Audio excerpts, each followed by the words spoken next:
There is a time, just after the heat of the day has faded, when the world exhales. The air is warm, but no longer blazing. The ground still hums with heat. Dry grass brushes against your legs.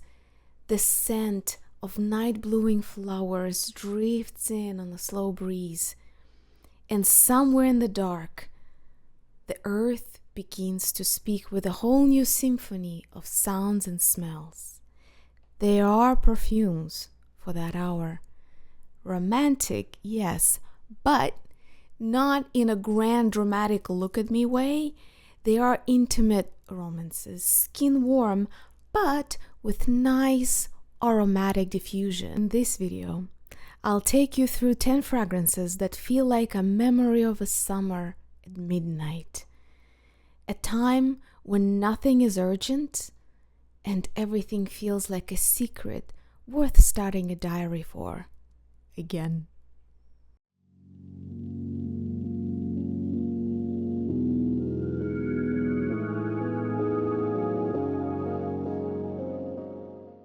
It all started with me blindly purchasing my second scent from the different company. If I'm not mistaken, Jacques-Claude Ellena started this company a while ago. They had a good run, and via the recent, I would say, a decade, they kept trying to kind of revive the company, reestablish the DNA, and unify and sharpen the marketing. One of their more recent releases, that's what sparked my interest, it was White Zagora, but this one, which I just kind of like added to the bag, that really ignited a whole new chapter, a whole new olfactory storytelling that I would like to share with you. So this is the different company After Midnight. Being the cheapskate that I am when it comes to buying things blindly, especially blindly, I got myself a refill. First of all, I do generously share and sell decants. All the links are going to be down below. Don't tell anyone. This is for us, right? This is for those who understand. After Midnight, I have been decanting. This is my fourth decant just in the last couple of months. And it's on the surface, even though it is devoted to that exact idea, the midsummer night, when you feel the blooms, the white floral blooms that are becoming a little bit more sensual. They're neither fresh or metallic, nor they are super animalic. They just have this very smooth, very rosy almost character. That's how most people think of a rose as a flower, though there are many types of roses and many types of represent a rose in perfumery. So here we have this really cool combo, a very tightly knit combo of fresh bergamot plus white floral notes, and I could easily sell it's a jasmine or it's a mentha, so this or that, maybe a little bit of a gardenia, but they're weaved in with benzoin, with rather heavy, and traditionally we think of those notes as kind of heavy and gourmand, and we usually find them at much more evening wear, spicy and Middle Eastern fragrances. And yet here everything is just a hint, it's just a whisper, and they're so nicely weaved in together that it's the most soothing, non-gourmand and non-animalic kind of whispering white floral with a bit of the sweetness lurking in the background. It really does not blossom as well on the blotter. On the blotter, I would say it's kind of like yet another soft floral jasmine-centric scent, nothing to write home about. But when I put it on my skin, and when I stepped out in it in the Floridian summer night, it just transformed. It transcended my wildest expectations of a jasmine scent. There's something about this one, and I think these are the kind of base notes, the heavier ones that are very carefully hidden here. You don't really notice them until you put it on your skin. Is when you really, things just start moving. It's one of those chemical experiments, if you had those in middle school, when you add one ingredient and another ingredient and a third ingredient, a catalyst, and the liquid changes color, something starts bubbling or producing smoke. That's what happens with after midnight when you put it on your skin and expose it to heat. Unbelievably beautiful. I'm a big fan. As I told you, I've been obsessed. This is my 4th decant.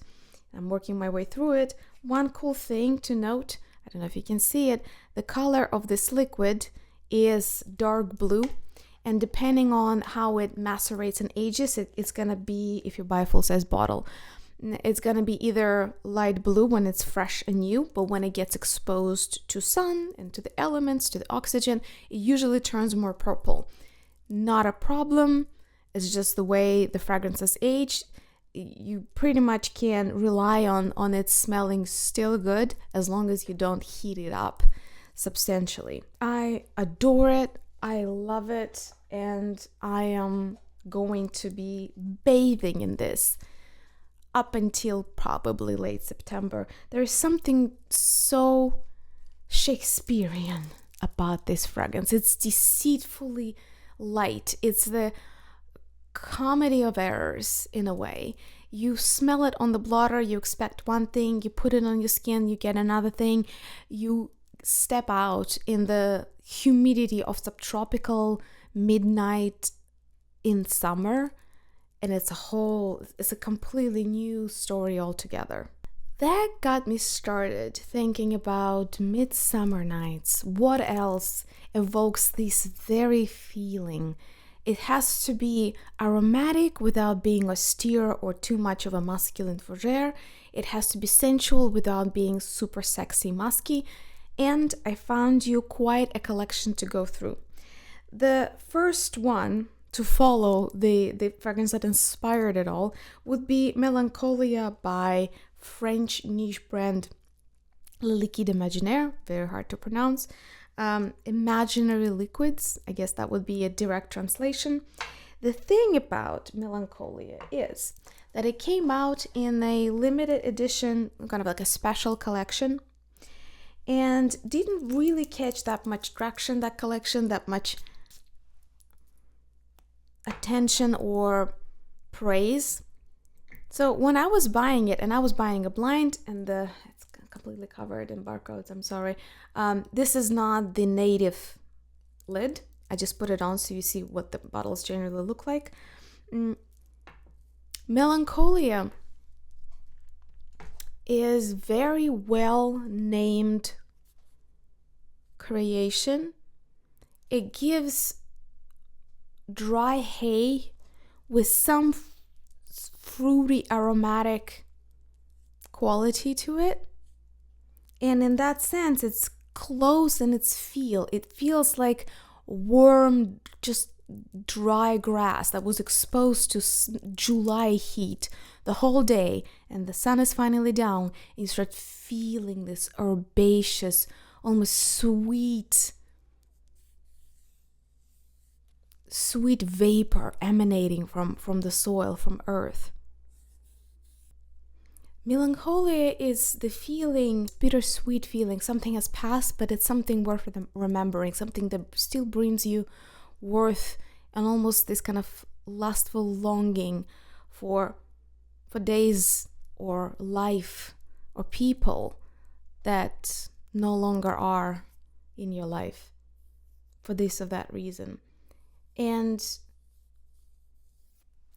Melancholia is not necessarily a happy feeling.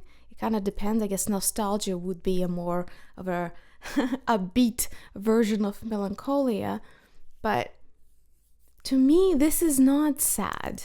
I would have expected something a little bit more sad, vetiver, kind of almost maybe subdued mineral accord of some kind, something very cerebral, something that's almost like Tundra by There's Tundra by Perfume Aroma, which is sweeter, but Tundra by Rouge Bani Rouge, or Greyland by Menthol. That I would think that's Melancholia. So this is the upside of Melancholia.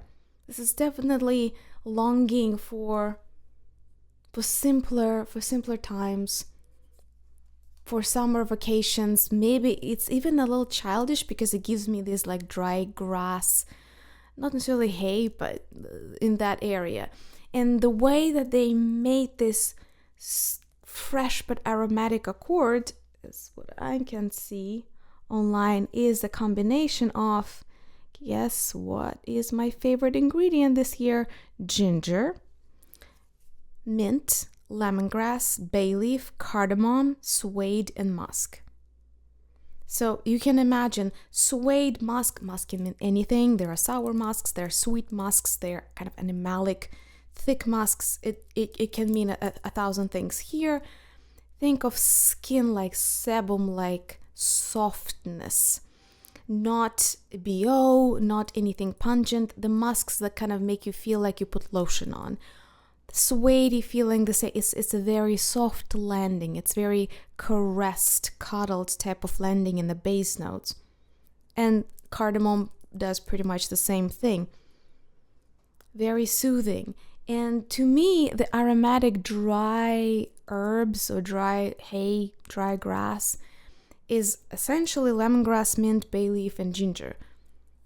I would have never guessed this as a ginger fragrance, so I would say it's more like an honorary mention. Neither I recognize clearly bay leaf or mint or lemongrass. It's just all together this soft herbaceous feel that is warmed up by very soothing, intimate, suedy musk. Melancholia in particular is not something that I find leaves a lot of trail or stays a long time, but it's so beautifully content to be intimate that I don't blame it for it. And generally, I like switching things up. I like to use up my perfume collection, so I don't mind things not lasting all day long. That's definitely not my top of my preference. I always go, my guilty pleasure is hanger appeal, so the opening of a fragrance, the top notes. And I think that's pretty much a very contemporary view of how you compose a good perfume. The opening notes need to be grabby and interesting. Otherwise, nobody has that kind of attention span or time to go through hours and days and months of testing and surviving blasé or unpleasant first 30 minutes to get to the good stuff, the heart of the perfume. So Melancholia for me definitely has this top notes hanger appeal mode. There's not much change or development that I can see happening with time. So if you're into the beast mode perfumes, I don't think, okay, there's probably 2 of them that would qualify in this video. Otherwise, expect diffusion, that all of them have a lot of diffusion, a lot of this kind of beautiful cloud, but they're not necessarily designed for you to smell them after drinking 5 cocktails in a club. It's a different story altogether. The other one I had to include because Laguna by Salvador Dali deserves your attention, not only because it's beautiful niche quality of a make in a incredibly evocative packaging. It's also a cheapie. It's also an undersung hero in my collection, and it's also the one that opens much better on the skin than is on the blotter. I recently showed Laguna to a friend who's not into perfumes at all. She completely blocked it, like said, nope, it's a blacklist. Absolutely not. Laguna smells weird, smells chemical. I don't understand what this is. Several hours later, when I put it on my wrists and walked by, she followed me and asked, what is this incredible Mediterranean seashore goodness that you're wearing? Guess what that was? It was Laguna. As I said before, one of the better creations by Salvador Dali as a brand definitely has niche factor, uniqueness of the composition. However, in the classical form of how fragrances were marketed in the 90s, if you open Fragrantica and try to make sense of a pyramid, you will not be able to figure out what is it supposed to smell like. I think that's one of the trends that is undeniable in the modern fragrance production and the modern culture and modern creation of any products, being digital or real. We're moving away from describing sources or ingredients or what something is made of, away from the chemical constituents into the world of perception. It's way more functional to so-called consumer. It's also way more interesting as a storytelling tool. Nobody really cares if you used 0.5% of certain jasmine extraction from this region, or benzoin or vanilla of this particular kind from this particular supplier. It just doesn't really make any sense, especially if you have 40 ingredients in any perfume. But if you say that it smells like vanilla ice cream with a little bit of black pepper and pistachio on top of it, now we're talking. You know what I mean? So same with Laguna. The official descriptions are not going to help you. So either read what Salvador Dali marketing release was, which was about Mediterranean seashore, or just try it. It's not that expensive, and the bottle form factor is astonishing. Not much has been released in the world of fragrance to really be able to compare with it. Laguna is a linear fragrance. It smells the same as it opens and as it ends. Since it's very cheap, I mean, at least now when I'm recording this video, and I have 2 backups, just so you know, that I carefully hide from the sun, because this is one of the perfumes that can go bad. Usually all perfumes that aim at fresh, ozonic, marine notes don't have a long shelf life, so just something to keep in mind. Or at least be very careful in how you store them. It gives me this salty, but not in your face. A lot of mineral salty beach accords these days in contemporary perfumery. Remember, this was made 30 years ago, over 30 years ago. They are very literal. Like, you will smell salty caramel very explicitly. Here, it's more of a hint of these eucalyptus, bergamotto, citrusy, salty, kind of dry pines walking through the Mediterranean coast, somewhere in the south of Spain, I imagine. You only get a hint of it, but it's not really neither naturalistic nor in your face strong. And this is why I actually like Laguna. I would call this aromatic, but what people call an aromatic fougere these days is usually something that you can wash windshield window with. Like the modern contemporary aromatic fougères that are marketed usually toward men are beasts. They are chemical weapons, essentially. This is so ethereal, so soft. I love it. I keep reusing it. It's been 30 years and I still keep rebuying it. A definitely verifiable highbrow niche offering in this category would be Histoire de Parfums French niche brand 1899, devoted to Hemingway.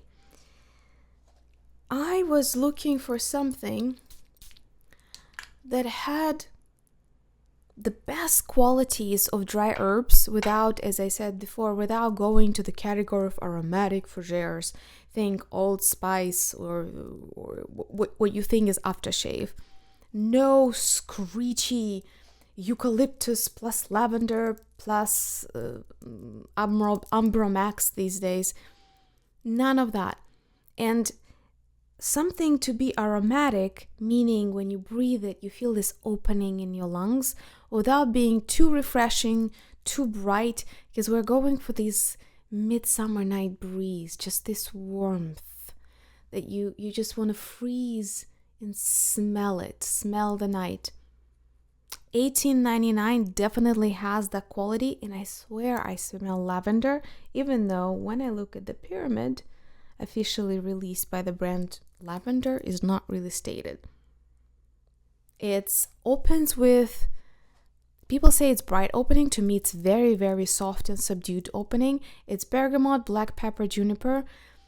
Maybe the whole composition, the blend style of $18.99 is whispering to me. It's a very delicate, very thinly weaved in perfume. I would never have associated that with Hemingway unless he had an alter ego that was soft, cuddly, couch potato type of a man. Not aware, I haven't read his biography.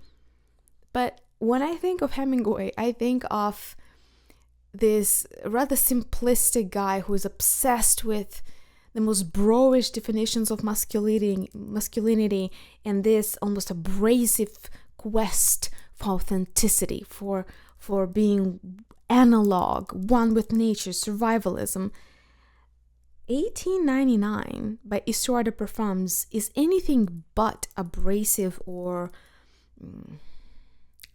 masculine, really. It's just very soft, very quiet, very soft, spicy perfume. In the middle notes, let me double check, we should have cinnamon, iris, and orange blossom, and vanilla amber vetiver in the base. I would be standing here guessing what that was if I didn't see the pyramid, and it's very hard for me to pull out any given note. It's just all together this soft midsummer breeze. If you want a little bit more of what to me is softness of lavender, but here I presume is black pepper and iris plus orange blossom and cinnamon. But to me, it's this like aromatic, spicy softness of lavender without lavender. I love it. It's one of the best sellers by the brand, so keep that in mind. All right, this one is for those of you who have been sitting not so patiently waiting for a true projection and longevity beast. This one is for you guys, and yet it fits the description of this video, the mood, the lore of Midsummer Nights to the T. Mentha Religiosa by French niche brand Roos. I am not the biggest fan of their packaging. That said, this is the one that caught my attention mainly through critics, perfume critics, and people who know a thing or two about perfume construction, because it is very rare, exceedingly rare, to find a perfume that has mint central to the construction of the fragrance that lasts forever. Citrus notes, mint are the top notes. Those are very light molecules that compose those accords. There's nothing you can do really to extend their longevity other than combine it with other chemicals that sort of kind of hint or you associate with citrus or mint, but are not really, so you can have that prolonged lasting effect. There are some agents, chemical agents, that you can add to kind of fixate perfume composition. So there are secret sauces. I don't know what kind of alchemy was done by Roos, but this is the only perfume I know of that has mint in the heart. You feel mint all the way through, up to 10 hours. I usually apply one spray on the back of my hands. I tap, and I'm done. I kid you not. These, another level. Not only is long lasting, it's mint that is long lasting. Absolute star in the world of niche perfumery for these very characteristics is very rare, very unusual. That said, about the fragrance itself, here we have I would say a mix of peppermint and spearmint, more even peppermint, I would say, with this kind of icy effect, mixed with oil, the mint oil, if you ever tried that, mint oil and incense. And I think incense is what carries it through for hours and hours without it losing intensity or intrigue. I don't smell any overt church smell. It's not incense heavy. I think whatever they mean by incense only plays a supportive role somewhere in the background. To me, it's the most hearty, oily, intense mint that I've ever tried. I could not include it in Midsummer Nights because the aromatic herbs such as mint, lavender, thyme, maybe piney smells, bergamot. This is what I really think makes you breathe in the air at night. Incredible creation. I would heavily recommend you get yourself a generous, I'd say 5 ml sample that will probably last you a year. My gift to the beast mode lovers, number 2, Perfume Roma Aqua Zucchero. The whole brand of Perfume Roma is, I would put it on the pedestal of what rich, complex making of a perfume that lasts forever should look like. This is not one of those chemical factories when you add a bunch of amberwood, ambermax, amberxan, and God knows what, saffronol, everything that's now tries to combine Ganymede with Baccarat Rouge and add some synthetic oud notes into it. That's a completely different genre. If you're looking for a real craft, almost like old school French/Italian perfumery, but you demand that it stays with you for 24 hours, everything by Perfume Roma will stand the test of time. I find that they are fairly linear, even though it doesn't bother me because they are so dynamic and fairly complex that I don't get bored. So Aqua Zucchero is specifically fitting the narrative of Midsummer Nights and blossoming in heat, because not only I have worn half of this travel that I got in Italy, a friend of mine asked me for a decant, begged me for a decant because these are pricey. Just so you know, they're very pricey. I don't know if you can see it. They have so much of perfume oils in this alcoholic solvent in the base that it almost feels like they're half oil themselves. And I do feel this oily feeling with all of their perfumes. All of them do give me this slightly oily feeling. Maybe Ichnusa, which is their fig version, doesn't have it. Everything else has a substantiveness in it. Aqua Zucchero is lemon candy plus pink sugar. Think Aqualina pink sugar or La Vie Belle. But remove any of that unnecessary abstract rosiness, these floral concepts that you can't even pinpoint. Just keep the most delicious lemons that are marinated in sugar crystals. It has such an incredible quality to breathe life into itself with heat, specifically with heat. It's not common that perfumes that are that powerful and that linear, that they behave well in a tropical heat, but this one does. It becomes almost 10 times more pretty, more beautiful, charming, and flirtatious when you expose it to heat. Aqua Zucchero by Perfume Roma. If you demand the quality, longevity, and complexity with a price tag, that's where it's at. This one I'm gonna tease you with because this is a boutique line that's been discontinued and very hard to find unless you look at the link down below.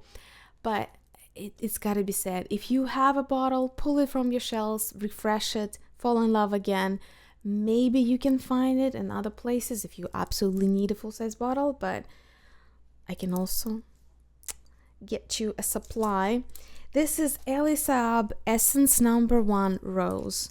It is very rare for me to find a rose that in its boutique version, because a lot of high-end designer brands have their boutique lines, and majority of them have at least one rose scent. And most of that rose, it gives me this very rich, syrupy, darker rose feel, which is great. I love that. I have a number of roses of that kind. But to get something that's dry, spicy, and almost souffle made with roses. Imagine, obviously, you would put some vanilla in it just to make it sweeter. But if it was a souffle with a rose scent, so it's gourmand, but it's light, it's ethereal, but it's still a gourmand. We're not going to fresh roses, we're not going to fruity roses, we're not going to any of these usual dimensions that perfumers tend to explore with a rose. This is one of the most unusual, soft, appetizing rose souffles I've ever tried. It's not too vanilla because it has some kind of dry spiciness to it that I adore. It's very rare and it opens up with heat. It doesn't fold on itself. Some heavy rose smells collapse in the humidity of Florida heat. This one blossoms even more. It has wonderful diffusion and projection without being annoying or too self-serving. It's not like you are wearing the fragrance. With some sense, fragrance wears you and you're just a carrier, a host of a scented virus. In this case, it becomes part of you. It cuddles you. It envelops you. And this is what I really love this one about. If there is one rose that corresponds to this feel of midsummer nights, let it be Elie Saab Essence number 1 Rose. It would be silly of me to make this video and not to mention my all-time favorite. It's my all-time favorite first date perfume, or my charmer perfume, what I use as a weapon to be liked in the company of people I don't know. It also is a perfect starter if you are looking for almondy perfumes or powdery perfumes. So Tardes by Carner Barcelona is my secret, not so secret anymore, weapon. I have decanted it so many times. This is my second bottle and I'm almost at the end of it. I've wore it numerous times. This is something I just go for when I need some comfort zone feel. It also is in my nude perfume collection top 10. And if you look at the pyramid, there's plenty of things there. Almond, heliotrope, many other things. Let me kind of simplify it for you. Essentially, we have almond cookies, but with a floral accord on top of it and just a sprinkle of sugar powder. Not sugar, not syrup, sugar powder. You know when you lick a cookie and you get a little bit of that white sugar powder on your tongue? It's just that hit of powderiness, sweetness, something, and then you actually feel the taste of the cookie itself. So almond cookies with just a hit of, or maybe even almond souffle. Because cookies, somebody could imagine something way more heavier, way more kitchen spice. It is so light, ethereal, friendly, cuddly. I was having a conversation with a friend and I asked her so many years later, so what do you think of Tardes? And she was like, oh yeah, absolutely. It's a default one. If I need to meet people and I want them to like me, Tardes. You wear it as much for yourself as you wear it for other people. It's a charmer. And given its soft ethereal quality, if I had to choose one more powdery, heliotropy, almondy perfume to fit the bill, Tardes. Tardes Carner Barcelona is what Midsummer nights are all about. If you love almond cookies, sugar powder, souffles, with a bit of a floral hint, it's like that flowy dress that makes you move with fluidity. What a charmer. Incredible. And this, I hope, will be a unique twist to our conversation tonight. Vanori by Sylvain Delacourt. I was thinking about how to complement the whole notion of me being in the subtropics here in Florida, and I found the perfect tropical soft souffle of fragrance. Usually when we talk about frangipani, I have a few really good frangipani scents, but none of them would justify or fit into the mood of Midsummer nights, that soft breeze, that edible gourmand that's just a whisper, or any note has to be caressing your skin instead of loudly announcing its presence.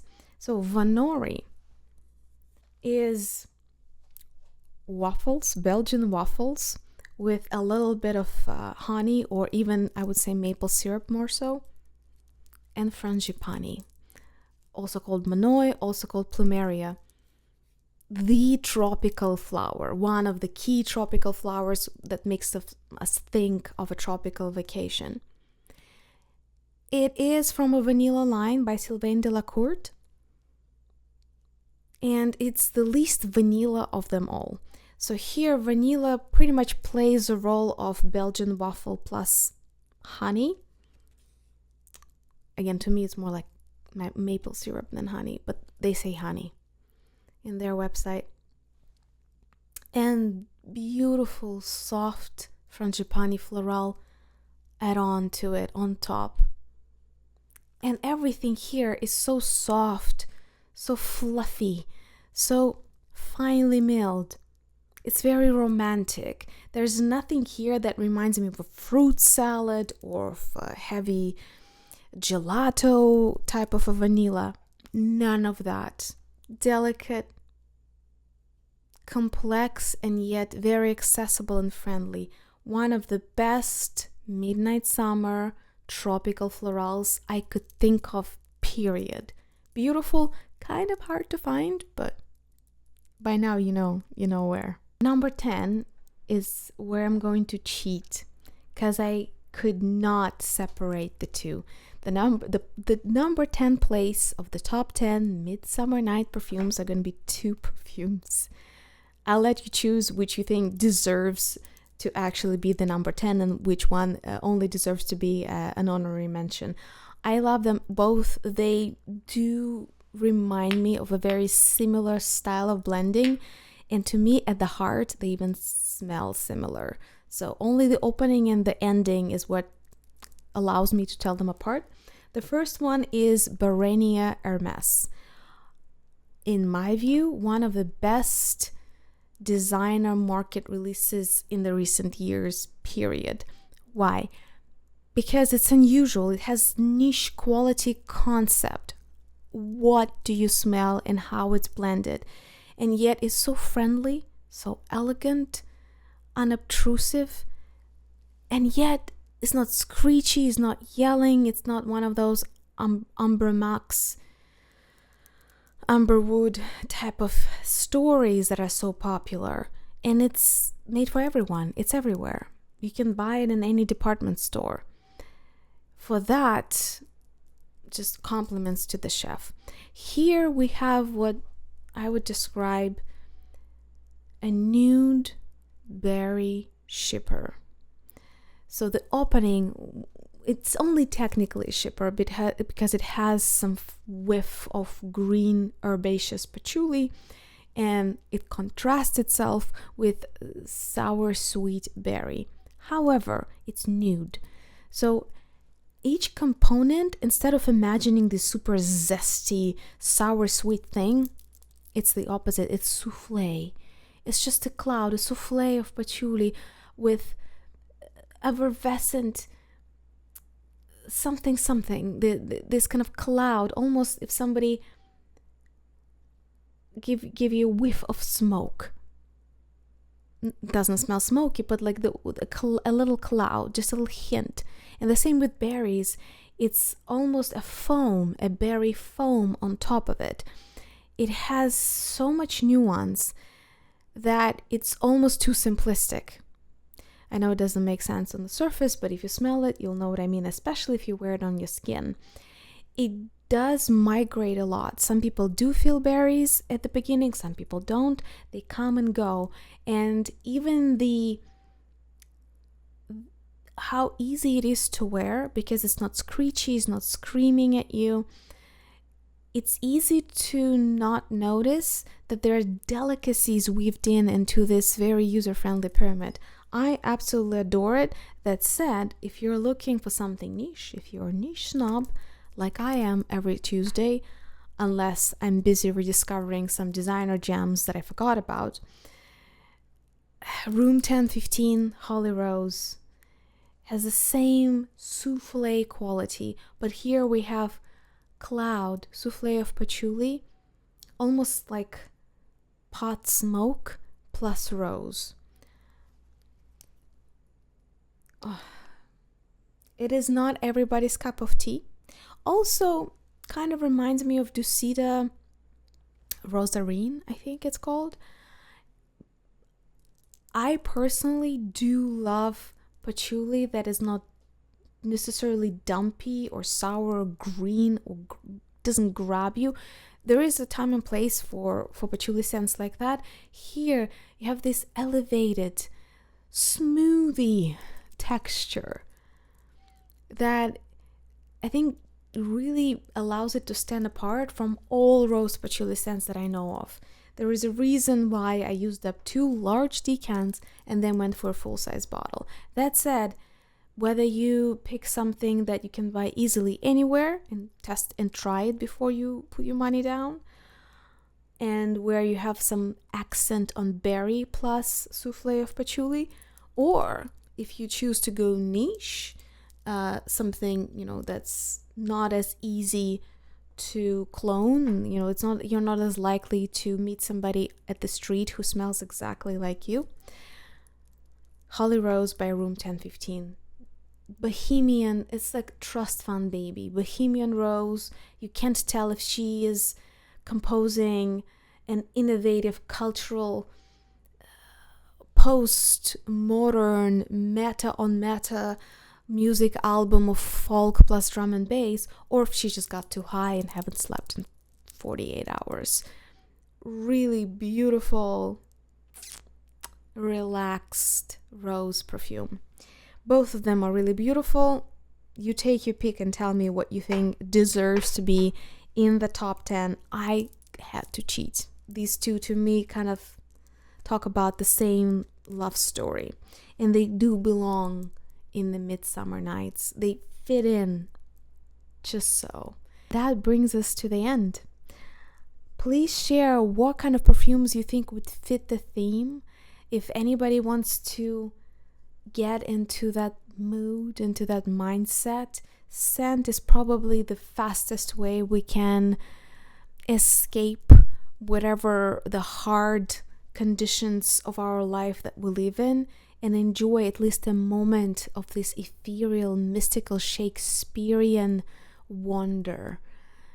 This relaxed yet sensual moment that only happens once a year, right in the midst of the summer, at night when the sun is down and the earth finally breathes with relief and hope for the next morning.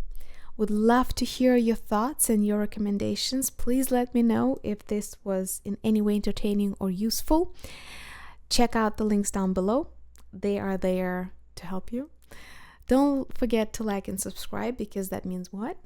That means that we'll see each other in the next video.